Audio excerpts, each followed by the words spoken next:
전략적으로 두 나라 국가 모두를 지지하는 건 어렵겠다라고 판단을 한 것 같고, 그러면 전략적으로 중국 입장에서 유리한 게 뭐지? 겹치는 국가가 딱 하나 있습니다. 지금 이 선택이 중국은 전략적으로 맞는 거죠. 안녕하세요. 박종원의 경제한방입니다. 최근에 이스라엘과 하마스의 전쟁이 그냥 단순하게 지역 내 갈등을 넘어서 국제적으로도 굉장히 큰 영향을 미치고 있는데요. 과연 중국의 입장 변화, 어떤 변화가 일어나고 있는지 KB증권의 박수연 아시아시장 팀장님을 모셨습니다. 안녕하세요. 안녕하세요. 네. 이번에 이스라엘, 팔레스타인 그리고 하마스 이 충돌 국면에서 이 중국이 처음에는 중립적으로 태도를 가는 줄 알았는데 요즘은 약간 팔레스타인 쪽으로 가는 그런 변화가 좀 보이는 것 같습니다. 어떻게 보시나요? 그 기조의 변화가 나타난 이벤트가 정확히는 제가 보는 관점에서는 가자 지구의 병원 포격 이후부터 급격하게 바뀐 것 같습니다. 그래서 그때부터 중국이 미국을 좀 압박할 수 있는 수단과 자체적으로 이 국면에서 유리하게 본인들 위주로 가져갈 수 있는 수단을 좀 확보한 게 아닌가. 그래서 그때부터는 전략적으로 하마스 쪽에 조금 더 가까운 그리고 이스라엘을 계속 비판하는 쪽으로 방향을 확실히 선회한 것 같습니다. 근데 이 병원은 누가 이걸 했느냐는 지금 미국하고 이스라엘 입장 그리고 하마스 입장이 서로 완전히 다른데 이걸 병원이 예를 들어서 폭발로 만약에 경계로 중국의 태도가 바뀌었다. 그러면 아예 미국 쪽 주장은 받아들이지 않는 건가요? 이거 왜 그런 거죠? 그러니까 그 입장은 완전 묵살하는 것 같아요. 그래서 이스라엘이 한 것이 맞다라고 간주를 하고 미국을 압박하는 두 가지 수단 중에 첫 번째는 중국을 계속해서 미국이 공격했던 주요한 포인트가 뭐냐면 인권입니다. 그래서 홍콩의 국가보안법이라든지 그다음에 티벳이나 신장 위구르 이런 쪽들 압박하는 걸 보면 인권 문제를 중시하지 않는 나라다라는 프레임을 중국에 계속 씌우기 위해서 미국이 노력하고 있는데, 반대로 이스라엘 같이 이런 민간인들이 있는 병원을 지금 포격을 한 지역을 지지를 선언한다? 이건 되게 모순적인 행태가 아니냐라는 거를, 그러니까 국제적인 비판의 어떤 시선을 미국으로도 쏠릴 수 있게 하는 수단 중에 하나로 활용하는 것 같고요. 두 번째로는 이런 겁니다. 미중이 지금 패권 갈등을 다투고 있는데 이 패권을 유지하기 위한 사실 비용, 돈이 많이 들죠. 특히나 바이든 민주당이 주로 중요한 어떤 캐치프레이즈 중에 하나로 활용하고 있는 게 글로벌에서의 세계 질서와 특히나 이 군사적인 긴장감, 그러니까 세계의 경찰 역할을 우리 미국이 하고 있다라는 걸 통해서 동맹국들을 결속을 많이 하는 것이 중요한 수단 중에 하나였는데 이거 이제 비용이 듭니다. 그래서 군사 지출도 필요하고 가서 재정적으로 지원도 해줘야 되고, 그래서 이번에 굉장히 큰 규모로 이스라엘 그다음에 우크라이나 지원하는 법의안을 올렸는데 이런 것들로 인해서 전선이 확대될수록, 그러니까 지금 러시아 우크라이나에서 이스라엘 하마스 그다음에 미중도 사실은 패권 다툼의 일종의 전쟁을 하고 있는 거고요. 이럴수록 시선을 분산시키면서 이들의 전략적인 부분들을 약화시키고 패권 유지하는 비용을 조금 더 늘리게 하는, 부담을 지우게 하는 전략으로서는 지금 이 선택이 중국은 전략적으로 맞는 거죠. 여기서 하나 궁금한 게 있는데 이 중국이 팔레스타인 자치정부 지도부하고는 각별했던 것은 잘 알려져 있는데 하마스를 도대체 어떻게 생각하느냐, 이거 좀 궁금한데요, 중국은? 하마스에 대해서는 크게 이쪽을 어떤 테러 무장단체다 이렇게까지 지정을 하고 있지는 않은 것 같아요. 그러다 보니 두 국가로 분리해서 팔레스타인의 독립을 지지해줘야 된다. 여기는 당연히 하마스가 포함이 되어 있는 거고요. 그래서 이런 입장을 통해서 평화적으로 겉으로 보이기에는 중동에서의 어떤 중재자 역할을 우리가 강력히 가져가겠다. 그러니까 이란과 사우디의 화해를 이루는 것도 중국이니까요. 이러한 입지를 다지기 위해서 제가 아까 미국을 압박하는 두 가지, 중국의 자체적인 어떤 이점을 노리는 거에서 나머지 한 가지가 또 이게 될 수 있을 것 같습니다. 그리고 중국 같은 경우에 사실 이번 일이 생기기 전까지는 이스라엘하고도 어떻게 참 잘 지내보려고 했고, 또 이스라엘은 갑자기 외환보유고에서 위안화를 택하면서 야, 이거 가장 친미적인 국가가 웬 위안화? 이런 저한테 깜짝 놀랄 일까지 있었거든요. 근데 지금 중국은 이스라엘은 버려도 되는 걸까요? 이거 어떻게 보십니까? 그래서 처음에는 중재자로서의 어떤 입지를 다지기 위해서 노력을 좀 했던 것 같은데요.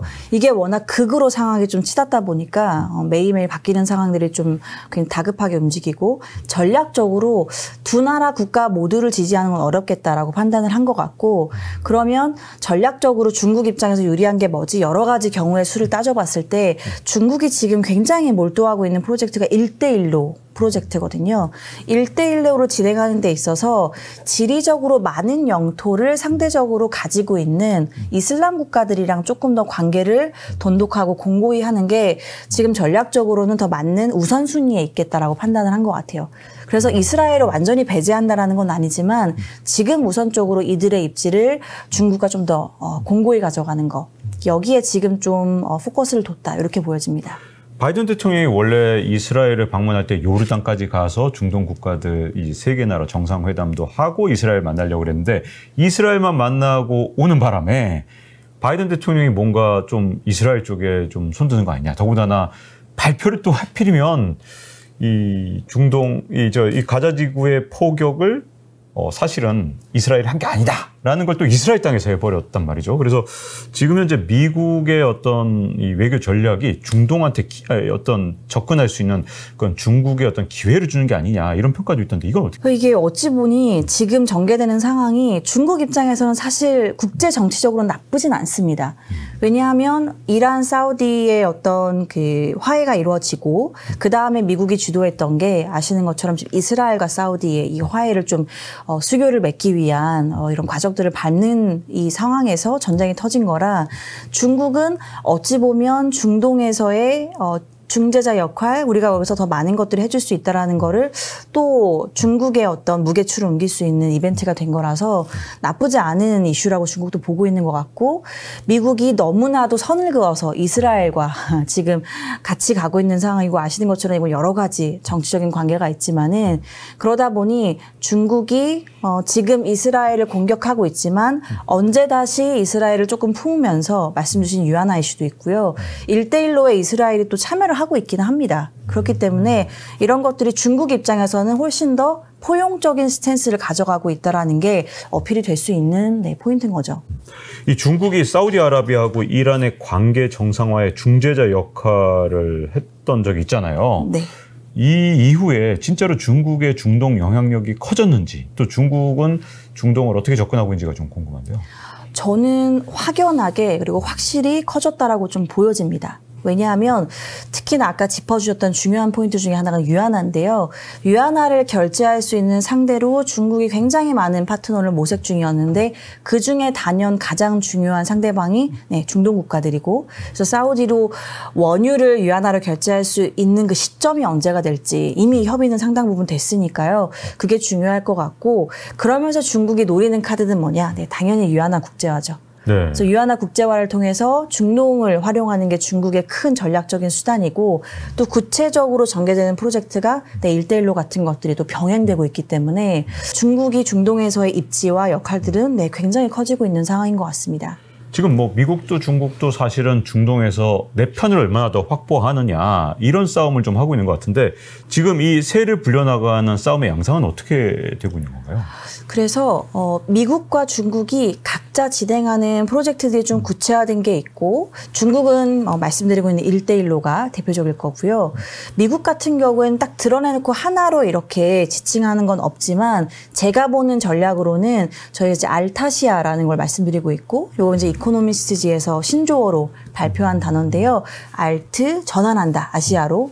그러니까 범아시아의 공급망을 구축하는데 당연히 여기에 중국은 제외하는 거죠. 근데 중요한 생산기지로서 중국을 대체할 쪽은 인도로 방향을 잡고 있고 그래서 구체적으로 하고 있는 협의체가 뭐가 있냐. 우리나라도 많이 집중하고 있는 IPEF가 있겠죠. 네. 그래서 인도-태평양 경제 프레임워크라는 게 첫 번째 루트로 볼 수 있고 두 번째가 전개를 하려다가 이게 G20 인도에서 사실상 협상이 되고 있었는데 이번 전쟁으로 좀 쉽지 않을 것 같긴 한데요. IMEC라고 해서 인도, 중동, 유럽을 같이 연결하는 경제회랑.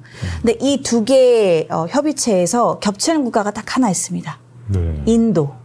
네. 그래서 모두 다 인도를 축으로 해서 이 두 가지를 구축을 하려고 하고 있고요. 그래서 미국의 의도가 확연히 보이죠.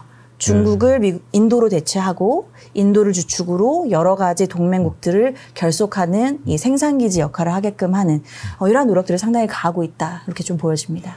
인도 입장에서 그러면 양손에 떡을 쥔 겁니까? 어떻게 된 겁니까, 인도는? 그런 것 같아요. 이렇게 말씀하시는 분들도 계세요. 인도는 상당히 어찌 보면 지방 분권화되어 있는 나라이기 때문에 하나를 결속하는 힘이 좀 약하고 중국은 중앙 집권화되어 있기 때문에 이제 관철하는 힘이 상당히 강한데 이렇게 미국이 이런 표현이 적합한지 모르겠습니다만 멱살을 잡고 인도를 이렇게 우리 편으로 끌기 위해서 노력을 하고 있는데 여기에서 주도적으로 역할을 하고 있는 게 또 모디 총리이고 그리고 모디 총리가 중요한 정치적인 이벤트를 앞두고 있는 게 내년에 사실 선거 이벤트가 상당히 많습니다. 뭐 여러 가지가 있지만 인도도 4월에서 5월 2달간 총선을 하는데 여기에서 모디 총리가 지지를 받고 있는 정당이 대다수를 가져갈 수 있는지 없는지도 중요하지만 지금 선거의 판도는 그럴 가능성이 상당히 높아 보여서 인도가 여기서 중요한 역할들을 부여받았고 거기를 주도하고 있는 모디 총리가 지속될 가능성도 상당히 좀 있어 보인다. 중국 입장에서 이제 아까 1대1로 말씀하셨는데 이 최근에 1대1로에 참여한 나라들의 이 국가 재정 문제도 심각하고 중국 경제도 옛날만큼 진짜 화끈하게 지원할 수 없는 상황이다 보니까 1대1로 사업을 더 키울 수 있는지 1대1로 사업 지금까지 추진하고 있는 것도 심지어 무너지는 건 아닌지 이런 의심들이 있더라고요. 그렇죠. 그래서 뭐 부채 문제가 상당히 1대1로 국가들에게 심각하다 뭐 이러한 이야기들도 있는데요. 제가 중국을 보는 지표들 중에서 최근에 가장 집중해서 보는 거는 FDI와 ODI라고 하는 지표입니다. FDI는 외국에 있는 자금이 중국 안으로 직접 투자를 하는 거고 ODI는 반대입니다. 중국 안에 있는 돈이 밖으로 해외로 투자를 하는 직접 투자하는 금액인데요. 상당히 디커플링이 심화되고 있습니다.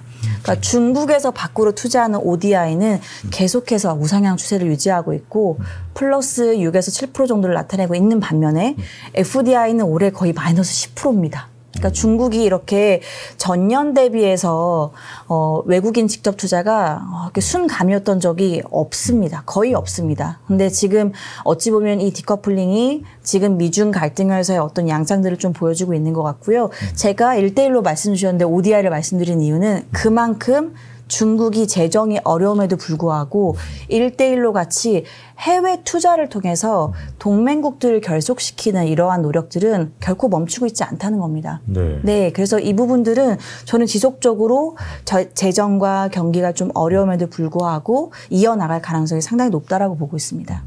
아까 인도가 참 중요하다고 말씀하셨고 어떻게든 미국이 진짜 말 그대로 멱살을 잡아서라도 끌고 오고 싶은 나라가 인도라면 그 과정에서 미국이 내세운 미국판 1대1로 IMEC 아까 말씀하셨잖아요. 네. 근데 지금 뭐 이게 이스라엘하고 사우디를 통과하는 거라면 지금의 하마스 이스라엘 요 사태로 볼 때 미국이 추구하는 게 제대로 될지 인도가 야 너희 제대로 하는 거 맞냐? 이렇게 또 의심의 눈길로 보지 않을까 하는 생각도 들거든요.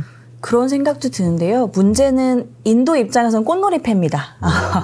사실 이게 되든 안 되든 어쨌든 IPEF는 계속 할 거고요. 네.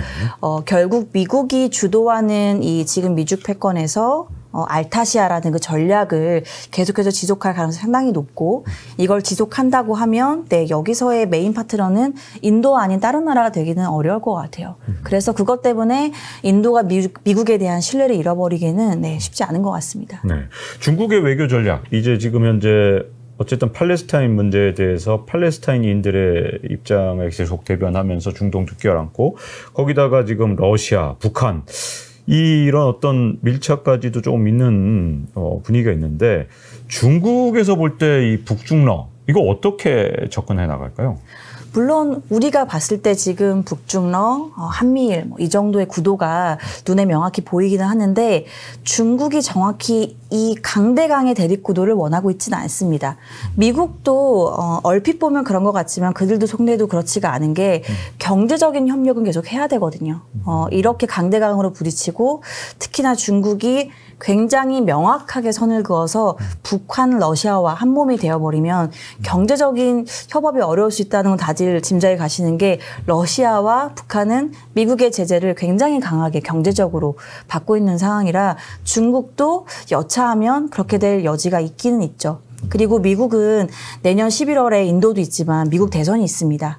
대선을 앞두고 바이든 대통령 같은 경우에는 이 차남인 헌터 바이든이 중국 기업과 이 스캔들 이슈가 있었어요. 불법 루머 그 로비를 했다라는 루머가 있었기 때문에 이러한 이슈가 더 만약에 부각이 돼서 중국이 북한과 러시아와 정말 지금보다 더 가까워진다고 하면 제재를 보여주기식이라도 강할 수밖에 없을 것 같아요. 그렇게 되면 중국도 거기서는 좀 지금 경기가 사실 굉장히 좋지는 않아서 어려울 수밖에 없기 때문에 그러한 상황을 좀 피하려고 하는 것 같습니다. 네. 자, 이렇게 이스라엘과 하마스 충돌 국면에서 중국의 상황까지 좀 짚어봤습니다. 중국 부동산 시장을 이번 기회에 제대로 파자 해서 여러 가지를 좀 분석을 해봤는데요. 우리나라보다도 더 심각한 거는 뭐냐면요. 제가 중국 부동산 디벨로퍼 관련돼서 딱 하나만 말씀드립니다. 이 둘 중에 하나라도 만약에 우리가 언론에서 이러한 가능성이 있다는 게 나오면 그때부터는 중국이 상당히 힘들어질 수 있습니다.